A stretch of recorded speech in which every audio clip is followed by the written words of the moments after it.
সেটি বাংলাদেশের একটি নিষ্ঠুরতম মামলা।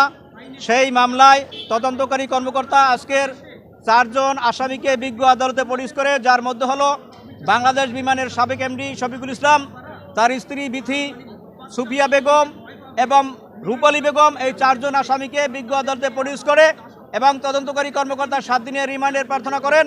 সেই রিমান্ড প্রার্থনায় তদন্তকারী কর্মকর্তা বলেছেন যে এই মামলার সুষ্ঠু এবং নিরপেক্ষ তদন্তের স্বার্থে এবং যে খুন্তি দিয়া আজকের এই ভিকটিম মোহনাকে নির্যাতন করা হয়েছে সেই খুন্তি উদ্ধার সহ মামলার মূল রহস্য উদ্ঘাটনের জন্য রিমান্ড মঞ্জুর করা প্রয়োজন। সেক্ষেত্রে আমরা বিজ্ঞ আদালতকে বাদীপক্ষে যুক্তি উপস্থাপন করে বলেছি যে আজকের যে ভিকটিম মোহনা, সে হলো মাত্র 11 বছরের এক শিশু। সেই শিশুকে এমনভাবে নির্যাতন করা হয়েছে যেটা কোনো পশুও করতে পারে না, এবং আজকের মামলার আসামি 4 জন যেভাবে নির্যাতন করেছে তাদেরকে যদি পশুর সাথে তুলনা করা হয় তাহলে পশু লজ্জিত হবে।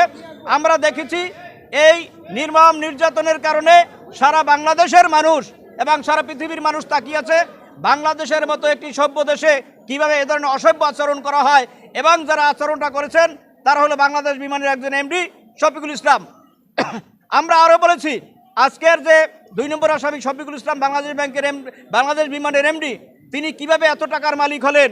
বাংলাদেশ বিমানে যখন আমরা টিকিট কাটার জন্য যাই তখন দেখি সেখানে কোনো টিকিট নাই, অথচ বিমানে উঠতে গেলে দেখা যায় বিমানের অধিকাংশ সিট খালি। সেই ক্ষেত্রে আমরা বলেছি যে এই শফিকুল ইসলামের কারণে বাংলাদেশ বিমানের হাজার হাজার কোটি টাকা লুটপাট হয়ে যাচ্ছে। আমরা সেটাও বলেছি। পরিশেষে বিজ্ঞ আদালত আমাদের সকলের বক্তব্য শুনে স্যাটিসফাইড হয়ে এখানে 1 নম্বর আসামিকে 7 দিনের রিমান্ড মঞ্জুর করেছেন, 2 নম্বর আসামিকে 6 দিন এবং বাকি 2 জনকে 5 দিন করে রিমান্ড মঞ্জুর করেছেন। এবং সেখানে বিজ্ঞ আদালত আসামিদেরকে জিজ্ঞাসা করেছিলেন এই নির্যাতন কেন করলেন, তারা কোনো সদুত্তর দিতে পারেন নাই। তারা বিভিন্ন সময় বিভিন্ন তালবাহানামূলক বক্তব্য উপস্থাপন করেছেন, কিন্তু বিজ্ঞ আদালত বুঝতে পেরেছেন এই নরপশুদের কারণেই এই নির্মম নির্যাতনের শিকার হয়েছে আজকের এই মোহনা।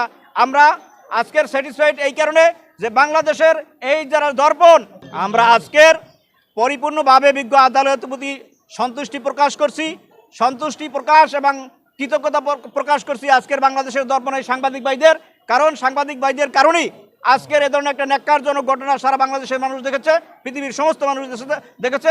এজন্য তাদের সকলকে আমরা আন্তরিক ধন্যবাদ জানাই।